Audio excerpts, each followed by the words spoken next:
it seemed pretty obvious to us that that Solana versus ETH had more narrative shots on goal, and Bitcoin versus ETH was just a much more clean investment, thesis. So like, if I'm looking at it from that perspective, it's like I go Bitcoin and then I go further out on the risk curve and maybe take Solana, and then I just kind of forego ETH for the time being. Hi everyone, welcome to Unchained, your no-hype resource for all things crypto. I'm your host, Laura Shin, author of The Cryptopians. I started covering crypto 9 years ago, and as a senior editor at Forbes, was the first mainstream media reporter to cover cryptocurrency full-time. This is the August 9th, 2024 episode of Unchained. Get ready for the world's largest crypto event, Token 2049 Singapore, from September 18th to 19th. Join over 300 speakers and 20,000 attendees. Visit token2049.com for 15% off with code UNCHAINED. With iTrust Capital, you can buy and sell crypto in a tax-advantaged retirement account. Enjoy significant tax advantages, 24/7 access, and the industry's lowest fees. Polkadot is the original and leading Layer 0 blockchain with over 2,000 plus developers. And the Polkadot 2.0 upgrade will be a massive accelerator for the ecosystem. Join the community at polkadot.network/ecosystem/community. Today's guest is Jason Pagoulatos, head of markets at Delphi Digital. Welcome, Jason. Hi, thanks for having me. Excited to be here. This past weekend and on Monday, it looks like Armageddon in the markets, set off by a massive sell-off in Japan. However, the markets have rebounded pretty quickly, not all the way, but mostly. Why do you think that is? Well, I think there's a couple things, right? Like, for once, like, this sell-off in crypto markets wasn't our fault, right? Like, if you go back to 2022 or something like that, we had a ton of, pretty big liquidation events, pretty big volatility events, and most of them were self-inflicted wounds, right? Like FTX, Genesis, like all of these things, right? 3AC, they were all like kind of crypto native events that just kind of decimated our industry in like a number of ways, right?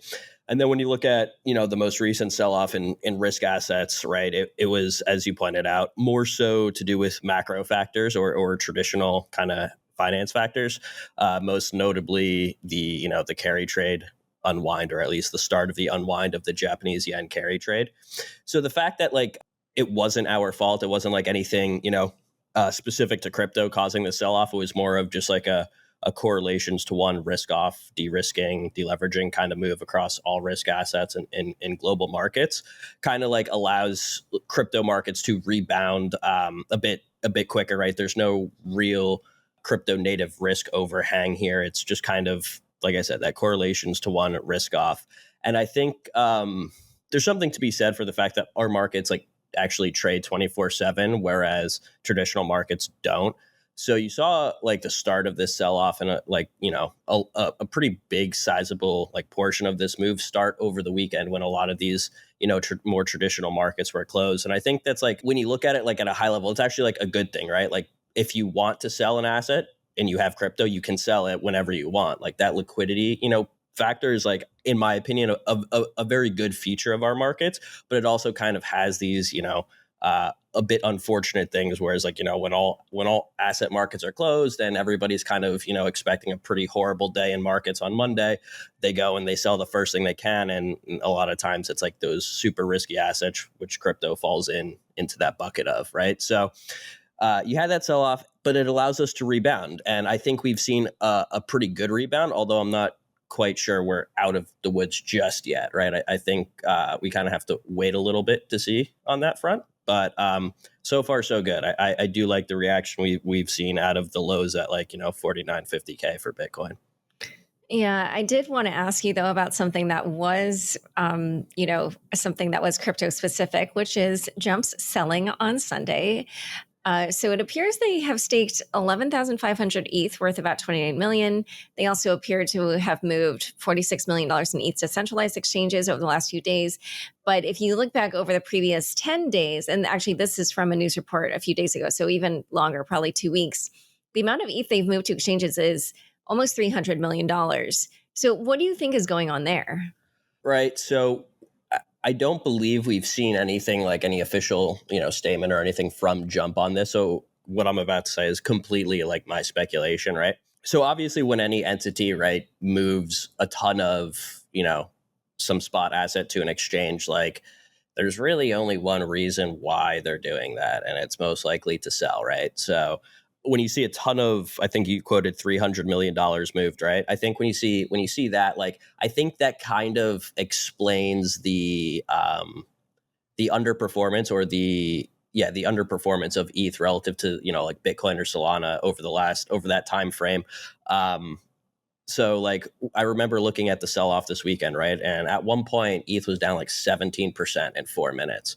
And Bitcoin, 5 or 6, Solana 7 or 8. And I was like, all right, obviously like ETH is not this much bad, like this much worse than Solana and Bitcoin. So there has to be a reason. And then when you like attribute it to jump selling, I think it makes a lot of sense, right? The reason as to their selling, it's anybody's guess, right? I think there's been a lot of rumors about them, maybe exiting the crypto market in some way, shape, or form.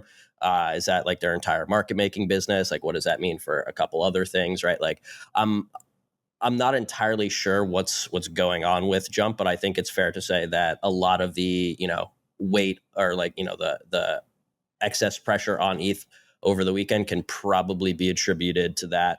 And the way I look at it, right, is like if they were planning on, selling ETH at some point to like move out of the market or just do whatever with, right? And then they see this Japanese situation unwinding on Thursday, Friday last week. They're not going to wait until Monday to start selling their ETH. They're going to sell it over the weekend at the best price before traditional markets start imploding, right? A lot of times when you get these, volatility events, the saying is like, he who sells first sells best a lot of the time. So yeah, there's a couple of things here because so obviously, as we just discussed, Ether dropped more than Bitcoin and SOL this weekend, but then in the rebound, it also didn't go up as much. And there's been a lot of chatter on X. I'm proud of myself for calling it X on yeah, I Twitter. still can't. But people, have been talking about the fact that there's this mismatch between the news for Ethereum and then the price action. So this is just like a smattering of the positive news for Ethereum this year. But, obviously the launch of the ETHE ETFs, the closing of the Ethereum 2.0 investigation, the launch of BlackRock's BIDL fund on Ethereum, the Denkun upgrade. There's just been a lot of like positive developments on Ethereum this year. So why is it that you think ETH continues to underperform? Yeah, so this is something that we actually wrote about in our year ahead for 2024, so published in December of 2023, and we kind of had like two key themes that we were like looking for with respect to majors. One, we thought like ETH BTC would continue to underperform for the majority of the year, and this was before like the ETH ETF was like expected this year. I think most people up until we got that 180 surprise turnaround expected the ETH ETF to probably come maybe later this year, but most likely at some point in 2025. And then we got, the whole Gary Gensler 180 regulatory shift, right? So we had that thesis and like that theme. And I think like, I'll get into that in a second. The second theme we had was that we thought SOL ETH would also continue to outperform for the majority of the year. So effectively, that means we think ETH would be like the worst performing major, I guess you could say, between BTC, ETH, SOL for the majority of 2024. And so far, it's kind of played out. And so our reasoning for like the BTC underperformance with Ethereum is that I think just like you're going to hear this from like a lot of different people, right? But the BTC like narrative or whatever you want to say, like the BTC theme, the BTC narrative is so much easier to digest for the vast majority of people than the ETH ETF or like than the ETH narrative, right? With Bitcoin, it's kind of simple, right? It's like you have probably the purest bet on monetary debasement. So like if you expect, central banks to continue debasing their native currencies like the US dollar, Japanese yen, Chinese yuan, all of these things, right? If you expect continued currency debasement from central banks, Bitcoin is the most obvious and the most pure expression to kind of play that trade. It also kind of has that like digital gold narrative that, some TradFi guys like Paul Tudor Jones, Stanley Druckenmiller, right, that they're all talking about. And it's also like the leading asset or the leading asset in a brand new asset class that is mostly uncorrelated with other ones, right? Which is something that you don't often see. And the last time we had a new asset class created is hundreds of years ago, right? Equities, bonds, all of these things they're not new. They're all ancient things at this point, right? So you have a coalescing of these factors, and it's just like very easy to understand and digest. Scarce supply, blah blah, proof of work. Oh, I put all this work in, I get this much output. Like it's just very easy to understand, right? And then we get this ETF at the start of the year when a lot of the macro conversation is shifting towards like, fiscal irresponsibility of the US government. Everybody's talking about the $35 trillion debt issue. When you look at unfunded liabilities, the issue is significantly worse, right? You have inflation picking up, or you had inflation picking up last year for the first time in decades, right? So like all of these factors coalesce into people being like, oh, wait, we actually have a way to kind of express this like disdain for the macro environment that we've been left by the people running things for the last 20 to 30 years. So it's just very easy for people to get behind it. Boomers, young people, everybody can just understand it. And then when you look at ETH, for crypto natives, it's probably pretty easy, right? Like DeFi, right? It's kind of like the base pair for collateral and speculating on chain, TVL, all of that type of stuff.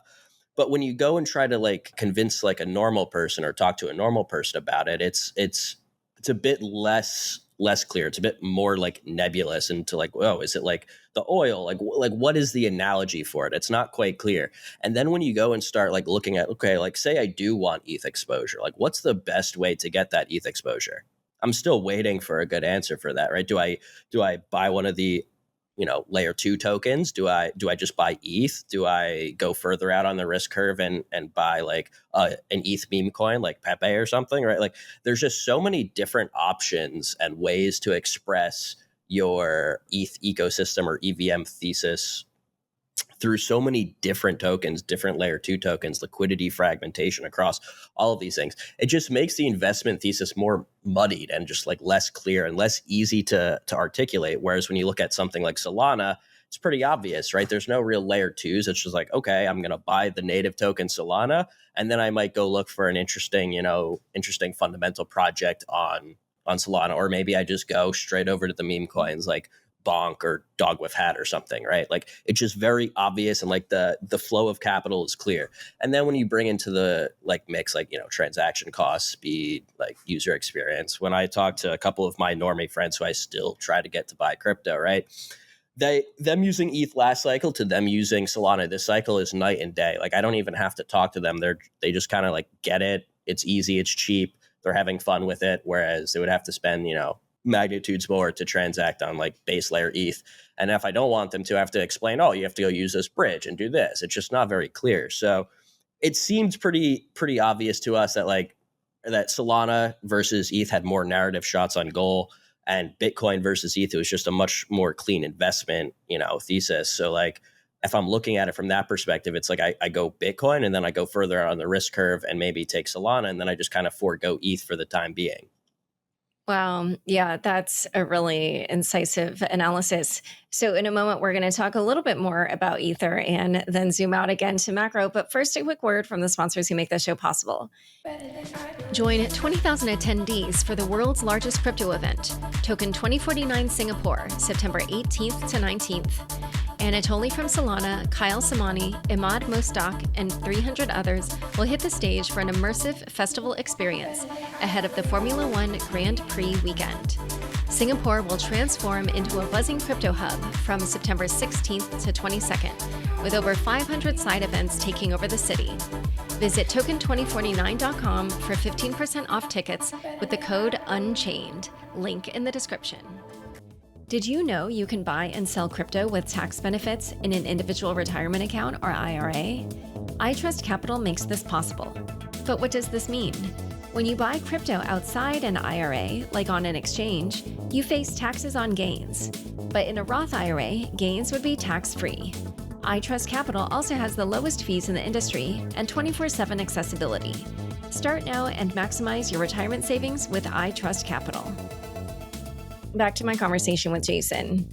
So I did also want to ask, though, because despite the broader narrative around Ether, the ETFs now are live, and we've seen about $2.2 billion in outflows from ETHE, the vast majority of that in the first few days. So I wondered, now that this massive sell-off is at least slowing down, if not over, Do you expect the launch of the Ether ETFs to kind of change that narrative for Ether? I think they will go. I think they will definitely help. I'm just not sure that it will be enough to make ETH outperform Bitcoin or Solana, or do it in any meaningful way that would warrant me or somebody that has a similar view as me to like take money out of Bitcoin or Solana and rotate it into ETH, right? Because the way I look at it is the allocation to ETH has to come from somewhere, assuming somebody is not sitting on 50% cash. So in order to allocate to ETH, you have to kind of cut your exposure to, in my opinion, either Bitcoin or something like Solana. And while I think the ETH ETF is probably the only thing going for ETH at the moment, given all the, like infighting and things I'm seeing on Twitter around the scaling solutions, our layer two is actually, good for ETH, all this stuff, right? Which wasn't even a debate a year ago. And it's now kind of like causing a ruckus within the core ETH community. So while I do think these ETH ETFs will be very good on like a meaningful time horizon, like maybe a year plus, right? Like these products are very important to catalyze a passive stream of investment flows to our asset class, right? So thinking that like these ETFs are going to be like bearish on any meaningful time horizon, I think is kind of naive. But I'm not sure that the ETH ETF flows will be as meaningful for ETH in the short term as the Bitcoin ETF flows were for Bitcoin in the short term, if that makes sense. And because of that, like, I'm not sure like the risk reward is there to rotate out of BTC ETH, right? The thing I look for the most when trading, or not even trading, just like, investing during a bull market and looking for times to allocate, is like when you get these massive sell-offs in our markets, like which asset classes or which assets are the strongest bouncers, or the fastest horse out of the lows, right?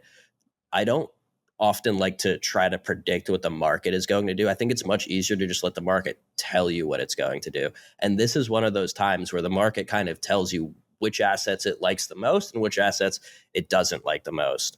And when you look at the returns off the lows, I think our head of research, Cetera, has like a really good like Excel chart that he'll tweet out frequently on Twitter. And when you look at the returns off the lows, ETH is underperforming Bitcoin and SOL. And it's kind of like the story that you've been seeing for the last 8 to 12 months. And instead of, like, in my opinion, instead of trying to predict the bottom in ETH BTC or SOL ETH, right? Why don't you just kind of let the market show you when the bid is there for ETH, and then kind of just go in, right? That's kind of my perspective. I think it'll be important to see like what the actual flows are over the course of the next couple of weeks, right? Do they come in at like the expected like 10 to 20% of BTC flows, or does it come in and kind of like level off below that, right? I think that will be important as well to kind of catalyze any kind of, bid for ETH.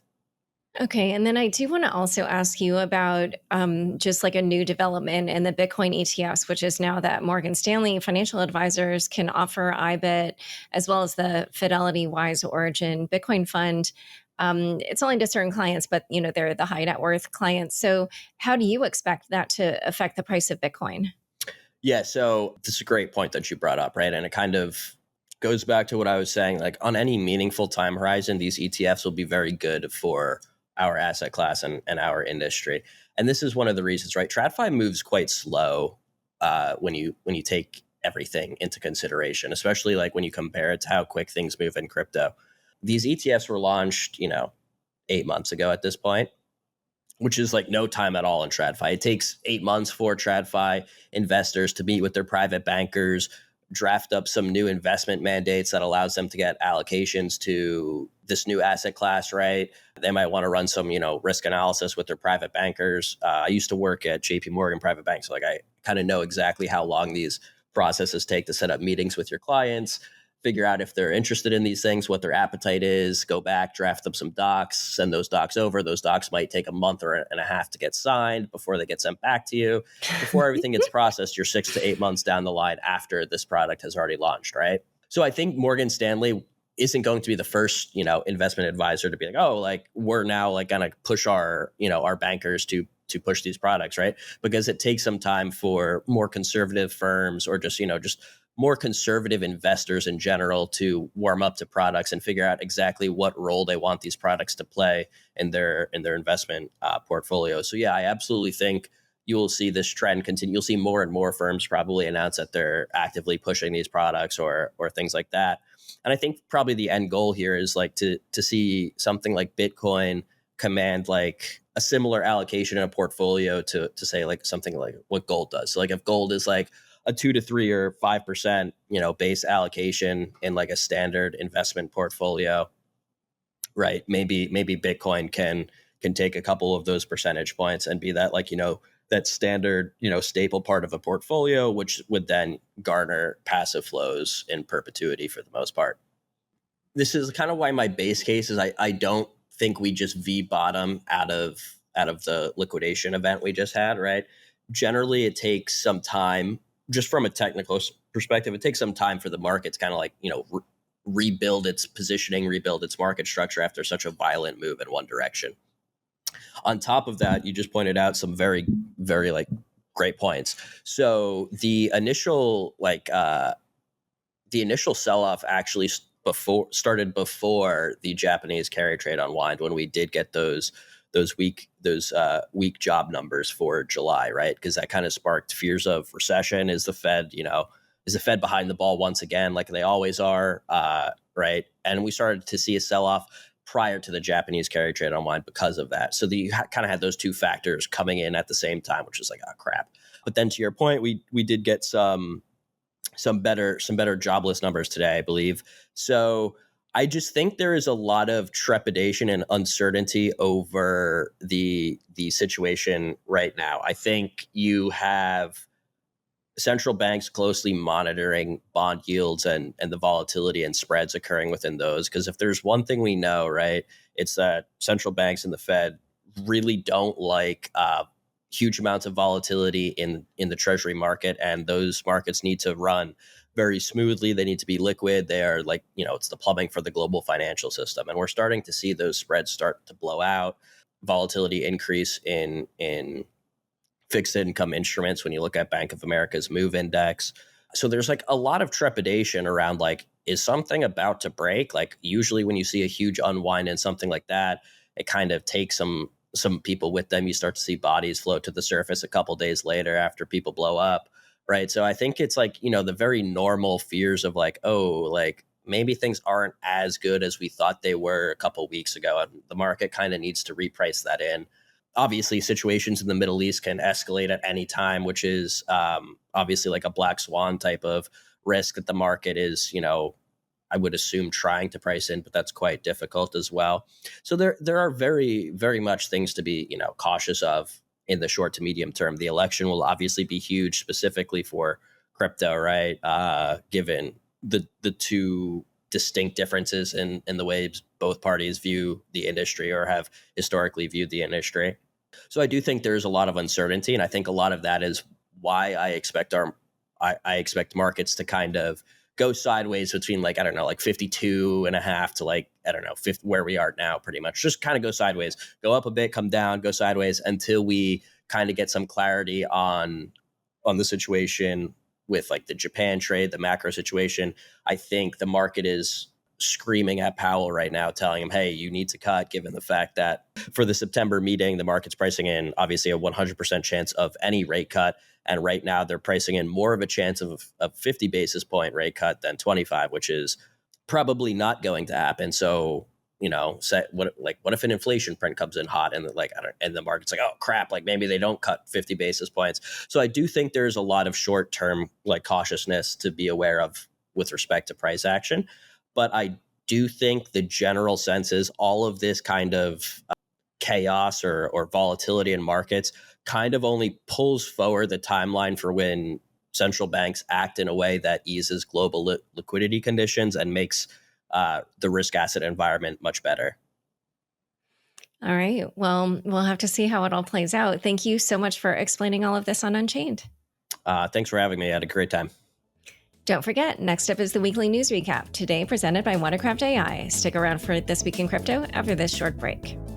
Polkadot is the original and largest Layer 0 blockchain with over 2,000 plus developers. The anticipated Polkadot 2.0 upgrade will be a massive accelerator for the ecosystem, upgrading the infrastructure with 8 times higher transaction throughput and twice as fast block times, tailored core time for the needs of every protocol, trustless bridges to multiple chains, and revised tokenomics with a token burn to reduce inflation. Perfect for GameFi and DeFi to build, grow, and scale. Get your Web3 ideas to market fast. Think big, build bigger with Polkadot. Join the community at polkadot.network/ecosystem/community. Welcome to this week's Crypto Roundup. In today's recap, we cover Ripple's $125 million fine, FTX's $12.7 billion creditor payout, lawmakers pushing for an election betting ban, Ethereum's compliance with sanctions, a major Ronin bridge hack, a Trump meme coin crash, Genesis's restructuring, and Franklin Templeton's fund expansion. Thanks for tuning in to the weekly news recap. Let's begin. Ripple fined $125 million amid legal battle with SEC. Ripple has been fined $125 million in its ongoing litigation with the U.S. Securities and Exchange Commission, which accused Ripple of raising $1.3 billion through the sale of its token XRP, alleging XRP was an unregistered security. Judge Annalisa Torres ruled that while Ripple's institutional sales violated securities laws, its programmatic sales did not.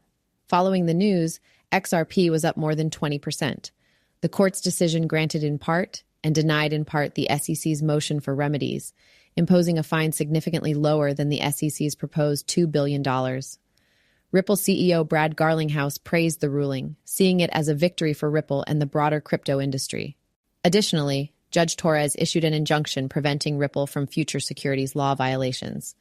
The SEC is expected to appeal the ruling, emphasizing the seriousness of Ripple's violations. FTX creditors to receive $12.7 billion from CFTC settlement. A U.S. district judge has approved a settlement between FTX, Alameda Research, and the Commodity Futures Trading Commission, resulting in $12.7 billion being distributed to FTX creditors. The agreement, approved by Judge Peter Castell, concludes a 20-month lawsuit by the CFTC. FTX and Alameda will pay $8.7 billion in restitution and $4 billion in disgorgement. Notably, the CFTC did not seek additional civil penalties, allowing the entire sum to go to creditors, primarily retail investors. Additionally, the settlement permanently bans FTX and Alameda from trading digital assets and operating as market makers or custodians. This follows FTX's earlier agreement to pay $885 million to the IRS, resolving another dispute. Creditors have until August 16th to choose their preferred payment method. Lawmakers push for ban on election betting. SEC battles Coinbase over discovery requests. On Monday, Senator Elizabeth Warren, alongside several Democratic lawmakers, urged the CFTC to finalize a proposed rule that would ban event contracts that allow bets on political outcomes. In a letter to CFTC Chair Rostin Benham, the lawmakers argued that such bets undermine the integrity of the democratic process by turning political decisions into financial calculations. They expressed concern that allowing substantial financial wagers on elections could erode public trust, especially if wealthy individuals and political insiders exploit non-public information for financial gain. The CFTC had voted in May to propose this rule, which also seeks to prohibit betting on other sensitive events such as terrorist acts and war. Meanwhile, the legal battle between the SEC and Coinbase has intensified. The SEC has criticized Coinbase's broad discovery requests as part of its defense against allegations that it operated as an unregistered securities broker. Coinbase is seeking extensive internal communications from the SEC, including personal communications from SEC Chair Gary Gensler, to argue that the SEC's regulatory stance on digital assets has been inconsistent. The SEC's lawyers contend that these requests are overly broad and irrelevant to the case, aiming to put the regulator itself on trial.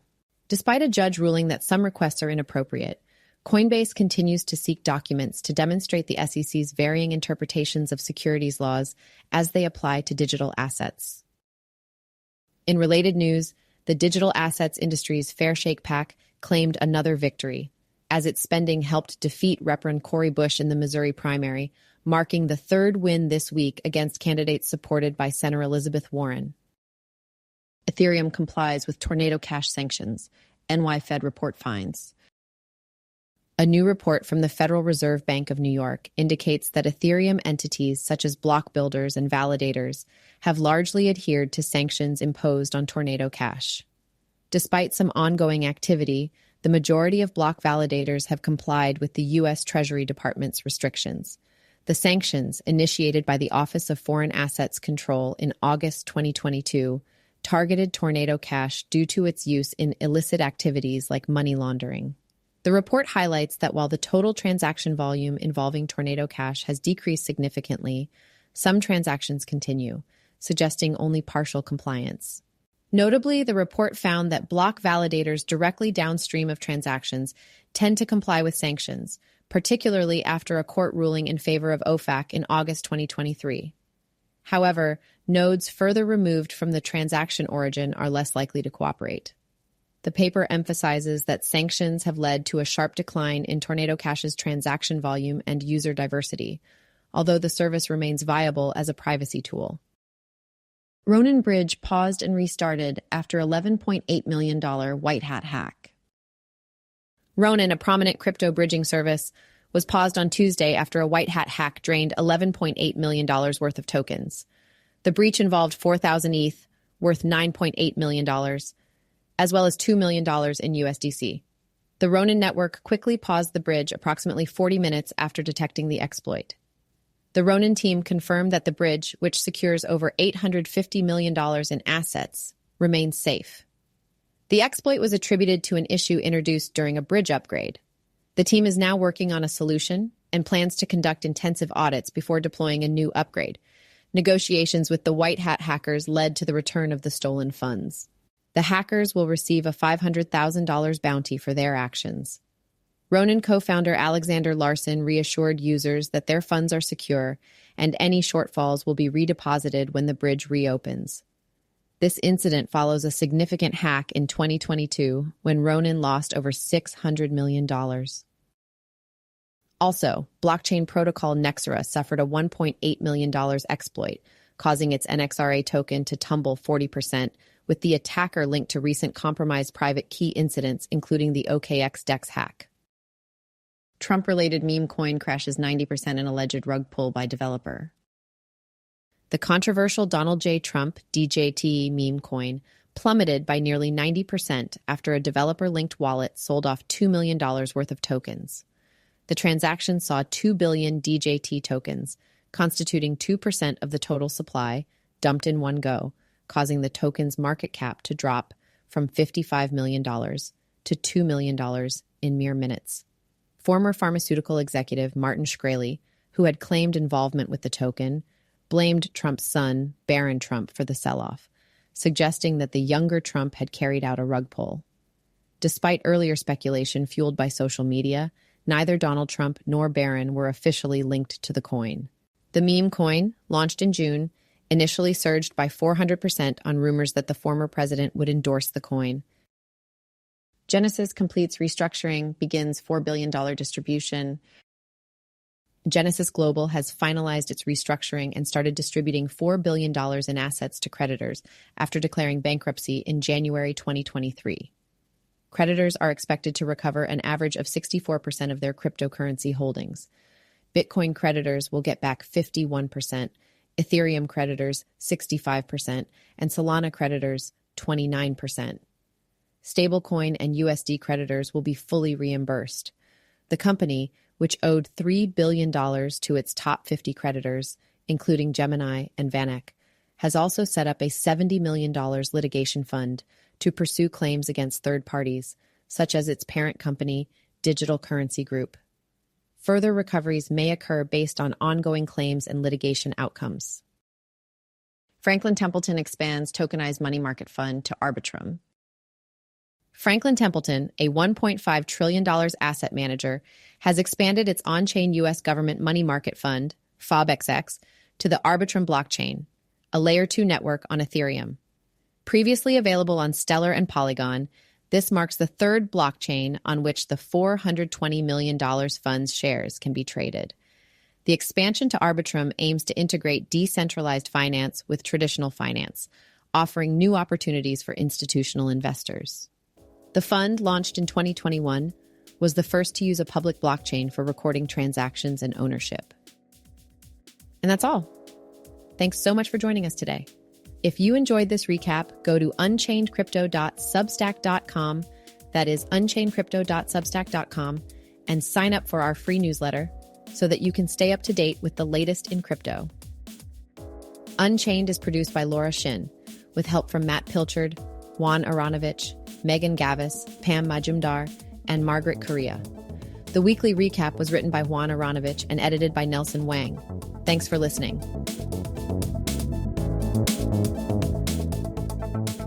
Unchained is now a part of the CoinDesk Podcast Network.